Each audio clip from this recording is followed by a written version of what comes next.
സുഹൃത്തുക്കളെ, അപ്പോൾ ഇന്നത്തെ വീഡിയോ തുടങ്ങുന്നതിന് മുന്നേ ഞാനൊരു ക്ഷമ ചോദിക്കുകയാണ്. ഞാൻ എടുത്ത വീഡിയോയിൽ വോയിസ് ക്ലിയർ അല്ലാത്ത കാരണമാണ് ഞാൻ ഇങ്ങനെ ഒരു വോയിസ് ഓവർ കൊടുക്കേണ്ടി വരുന്നത്. അപ്പോൾ ഇന്നത്തെ വീഡിയോയും നമ്മുടെ യാത്രയും എങ്ങനെയാണെന്ന് വെച്ച് കഴിഞ്ഞാൽ നെന്മാറ പൂരത്തിൻ്റെ പുലർച്ചെ വെടിക്കെട്ട് കാണാൻ പോവുകയാണ്. പോകുന്നത് മറ്റാരല്ല, ഞാൻ, സലീം, ഇല്യാസ്, ഞങ്ങൾ 3 പേര് കൂടിയിട്ടാണ് പോകുന്നത്. അപ്പോൾ ഇന്നത്തെ വീഡിയോയിലും അതൊക്കെ തന്നെയാണ് ഉൾപ്പെടുത്തുന്നത്. വെടിക്കെട്ടിൻ്റെ കുറച്ച് ഭാഗങ്ങൾ, പിന്നെ അവിടെ വരെ എത്തുന്നതിനുള്ള കുറച്ച് കാര്യങ്ങളൊക്കെ. ഏകദേശം സമയം 12 മണിയാണ്. ഇപ്പോൾ ഞങ്ങൾ ഇവിടുന്ന് പുറപ്പെട്ട സമയം ഏകദേശം ഒരു 1:30-2 മണി സമയമാകുമ്പോഴത്തേക്ക് അവിടെ എത്തും എന്ന ധാരണയിൽ പോയിക്കൊണ്ടിരിക്കുകയാണ്. അപ്പോൾ പോകുന്നതിനിടയിൽ ഫുഡ് അടിക്കണം, അങ്ങനത്തെ കുറച്ച് കാര്യങ്ങളൊക്കെ ഉണ്ട്. അപ്പോൾ എല്ലാവരും വ്ളോഗ് കണ്ടിരിക്കുക. ഓക്കെ, അപ്പോൾ നമ്മളെ കൂടെ തന്നെ ഞങ്ങൾ പോരി. പോകുന്ന വഴിയിൽ നല്ലൊരു ഹോട്ടൽ കണ്ട് സൈഡാക്കി കേട്ടാ. അപ്പോൾ പാർക്കിംഗ് കുറച്ച് ദൂരത്തു നിന്ന് കിട്ടിയത്. അപ്പോൾ അവിടെ പാർക്ക് ചെയ്തിട്ട് ഇങ്ങനെ ഹോട്ടലിലേക്ക് നടക്കണം. ഓക്കെ, അപ്പോൾ ഇനി ഫുഡൊക്കെ അടിച്ചിട്ട് കാണാം.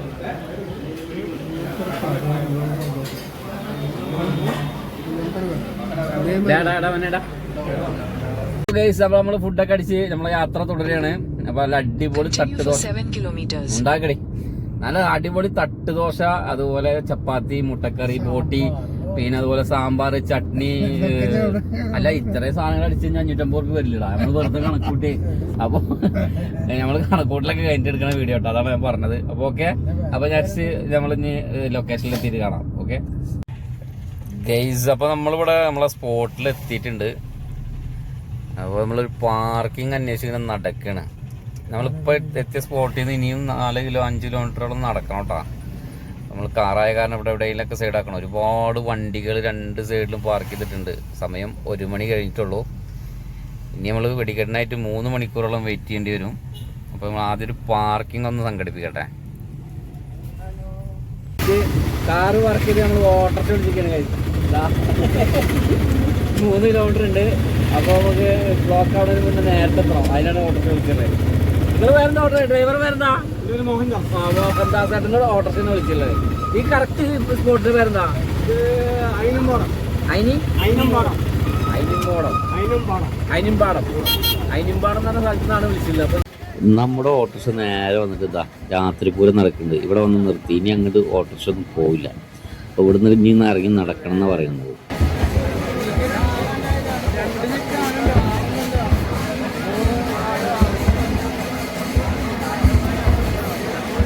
നമ്മുടെ പ്രശ്നം ഇവിടെ ഒന്നല്ല. നമ്മൾ 2 വെടിക്കെട്ട് പുലർച്ചക്കത്തെ 2 വെടിക്കെട്ട് കാണാൻ വന്നവർ നമ്മൾ. അപ്പോൾ അതിലൊന്നാണ് ആ പൊട്ടിക്കൊണ്ടിരിക്കുന്നത്. നിങ്ങൾക്ക് ബാക്കിലെ ലൈറ്റ് കണ്ട് അറിയാൻ പറ്റും. ഒരു 1:30 മണിയായപ്പോൾ ഒരു ചെറിയ ചാറ്റൽ മഴ വന്നു. അപ്പോൾ തന്നെ അവരത് തിരിവളർത്തി, ഫസ്റ്റ് ട്രിപ്പ് തിരിവളർത്തി എന്നാണ് അവിടെ നിന്ന് അറിയാൻ കഴിഞ്ഞിട്ടാ. അപ്പോൾ 3 മണിക്ക് പൊട്ടുന്നാണ് പറഞ്ഞത്. അത് 1:30 ആകുമ്പോൾ തന്നെ പൊട്ടി. അപ്പോൾ ഇവിടെ നിന്നിട്ട് നമുക്ക് ഇങ്ങനെ കാണാനേ പറ്റുള്ളൂ. അപ്പോൾ അതുകൊണ്ട് ഫസ്റ്റ് വെടിക്കെട്ട് നമുക്ക് മിസ്സായി. ഇതിനിടയ്ക്ക് നമ്മൾ ഏതൊക്കെ ഒരു ബിൽഡിങ്ങിന് മേലെ വെടിഞ്ഞ് കയറിയിട്ടാണ് ആകാശ കാഴ്ച ഞങ്ങൾക്ക് ഇവിടെ കാണിച്ചു തന്നത്. പിന്നെ അതൊക്കെ കഴിഞ്ഞ് അവിടുന്ന് ബിൽഡിങ്ങിൻ്റെ മുകളിൽ നിന്ന് ഇറങ്ങി വേറെ ഏതൊക്കെ കാട് വഴികളിലൂടെ ഒക്കെ സഞ്ചരിച്ച്, എൻ്റെ അമ്മോ അതൊന്നും പറയണ്ട, മതിലൊക്കെ എടുത്ത് ചാടി ഏതോ കാട്ടിലൂടെ ഒക്കെ പോയി. എങ്ങനെങ്കിലൊക്കെ അവിടെ 2ാമത് വെടിക്കെട്ട് തുടങ്ങുമ്പോഴത്തേന് എത്തണം എന്നുള്ള തന്ത്രപ്പാടിലാണ് ഈ എന്താ പറയുക, ഈ നടത്തം ചാട്ടം ഏതൊക്കെ ഒഴി. ഇപ്പം അതൊരു കനാല് പോയേക്കാണ് ഇറങ്ങുന്നത്. ഇനി അവിടുന്ന് കയറണം അപ്പുറത്ത്. അങ്ങനെ ഒരുപാട് ദുരിതങ്ങൾ അനുഭവിച്ചാണ് നമ്മൾ ഈ പോയിക്കൊണ്ടിരിക്കുന്നത്.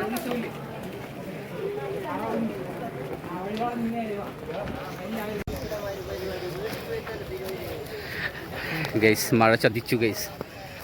ഒരു ട്രിപ്പ് കഴിഞ്ഞെന്നാണ് തോന്നുന്നത്. നമ്മൾ ഇവിടെ എത്തുമ്പോഴത്തേന് ഓട്ടോറിക്ഷ വിളിച്ചാരണം കുറച്ച് കാണാൻ പറ്റിയില്ല. അവസാനത്തെ മേലെ പൊട്ടണമെന്ന് കാണാൻ പറ്റി. അപ്പോൾ അത് അടുത്തതിന് വേണ്ടിയിട്ട് പോവാണ്. മഴ കണ്ടോക്ക്, സലീമിൻ്റെ ഷർട്ടിലോക്ക് മഴ പെയ്യുന്നുണ്ട്. അപ്പം അടുത്തത് ഉടനെ പൊട്ടിക്കുന്നാണ് തോന്നുന്നത്. ആ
ചേച്ചേ വെടിക്കെട്ട് എങ്ങനെയുണ്ട്?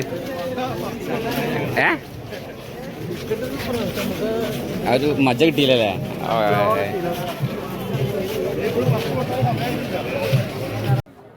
വെടിക്കെട്ട് കഴിഞ്ഞ് വരുമ്പോൾ കണ്ടതാണ് കേട്ടോ. അപ്പോൾ എല്ലാവരും ഫോട്ടോ ഒക്കെ എടുക്കുന്നുണ്ട്. അപ്പോൾ നമ്മളൊരു വീഡിയോ ഒക്കെ എടുത്ത്, ഇത് മാത്രമല്ല ഇനി ഇതിൻ്റെ ബാക്കിലൊരു കുറച്ച് നമ്മൾ ആദ്യം വരുമ്പോൾ ഒരു പൂരം നടന്നില്ലേ, ഒരു രാത്രി പൂരം, അതിൽ ആനകൾ നമുക്ക് എണ്ണാൻ പറ്റില്ലല്ലോ. എന്നാൽ ഇരുന്ന് എണ്ണിക്കോളി, എത്ര ആന വരുന്നുണ്ടെന്ന് എണ്ണീറ്റ് പറയണേ, കമൻറ്റ് ബോക്സിൽ അറിയിക്കണേ. ഇതാണ് പറ്റില്ല കേട്ടോ, അത് വെറുതെ.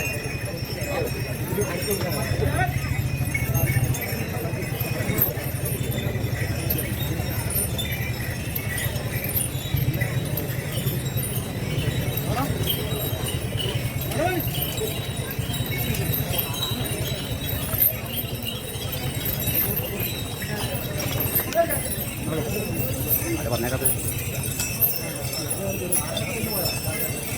ഇങ്ങനല്ല.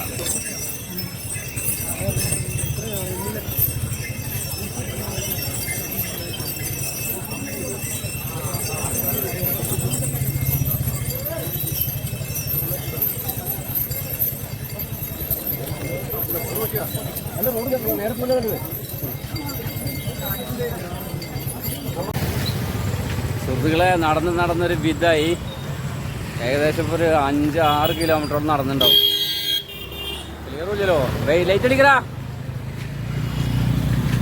എന്തായാലും പാർക്കിങ്ങിൻ്റെ അടുത്ത് നടന്നുകൊണ്ടിരിക്കുകയാണ് ഗൈസ്. അപ്പോൾ വീഡിയോ എത്ര ഉള്ളൂ, നിങ്ങൾ വിചാരിച്ച കണ്ടൊന്നും കിട്ടിയിട്ടുണ്ടാവില്ല, പക്ഷെ നമ്മൾ വിചാരിച്ചതൊന്നും ഞങ്ങൾക്ക് കിട്ടിയിട്ടില്ല. അപ്പോൾ ഇത്രേ ഉള്ളൂ. വീണ്ടും നല്ലൊരു വീഡിയോ ആയിട്ട് കാണാം. ഞങ്ങൾ നേരെ വീട്ടിലേക്ക് പോകട്ടാ. കുറേ തിരക്കും കാര്യങ്ങളുള്ള കാരണം വീഡിയോ ഒന്നും എടുത്തിട്ടില്ല. ഒരുപാട് ജനങ്ങളുണ്ടായിരുന്നു. എങ്ങനെയൊക്കെയോ പാർക്കിങ്ങിലേക്ക് എത്തി, ഒരു 6-7 കിലോമീറ്റർ നടന്നിട്ട്. അപ്പോൾ ഏതായാലും ഇനി നെന്മാറയ്ക്ക് വരുമ്പോൾ എല്ലാം കണ്ടറിഞ്ഞ് നേരത്തെ വരണം, ഒക്കെ സെറ്റാക്കിയിട്ട് ആ പാടത്ത് പോയിരിക്കണം, എന്നാലും അതിൻ്റെ ഒരു കറക്റ്റ് കിട്ടുള്ളൂ. അപ്പോൾ അടുത്ത നെന്മാറ വേലക്ക് കാണാം എന്നല്ല, അടുത്ത വീഡിയോയിൽ കാണാം. Okay, by.